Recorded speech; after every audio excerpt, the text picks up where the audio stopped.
I not only supported it, but I was really a very enthusiastic supporter of it. The first time this Death with Dignity initiative came up, I think sometime in the mid-1990s, as Initiative 119 here in Washington, I supported it very enthusiastically.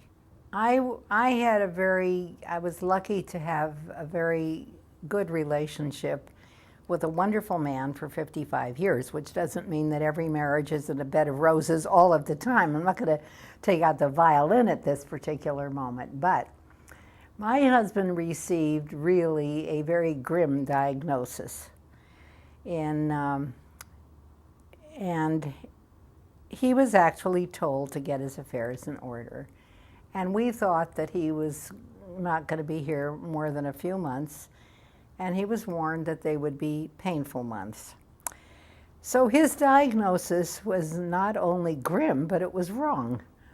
And he died 28 months later.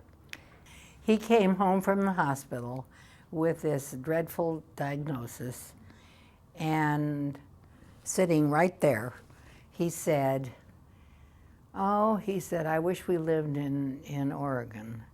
And I said, "Well, let's just wait. Let's not jump the gun and think." And then I said to him, "I will make you a promise.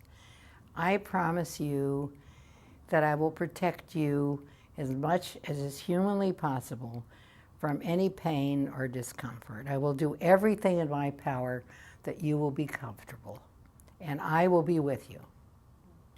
We got Netflix. He loved movies.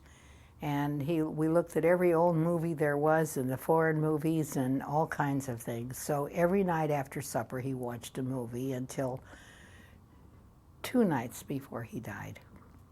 I would have missed a very precious time with him.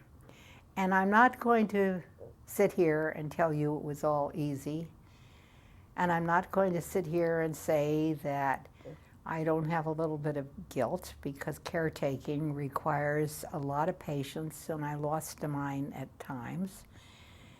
And I'm not going to say it was wonderful, and it was a spiritual time, and we had this time together, but we relived happy and not so happy times.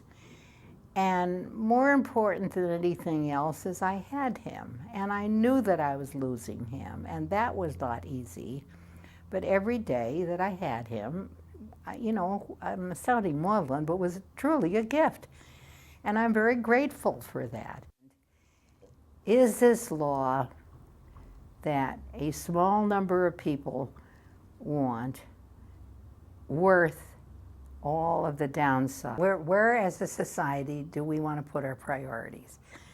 Do we want to help people live out their natural life as comfortably and as well as possible? Or do we want to have an insurance company that says, we can't afford to give you a medication that may prolong your life and help you to live longer, but will help you die quicker? I kind of shudder. Everyone has to think about when they vote on Initiative 1000. What are the consequences, or what are the possible consequences? It's a serious, serious matter. Imagine yourself being a primary care physician caring for a patient who you've loved and cared for, and who is now asking to end their life, and that you're giving them a prescription for the express purpose of their ending their life. That goes against everything that we health professionals grew up thinking.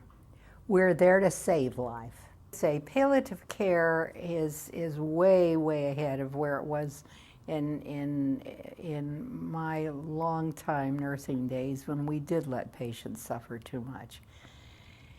But interestingly, as I've looked into the literature about this, it isn't the pain that is the motivation. Stopping the pain is not the motivation for people who ask to end their life. It's depression.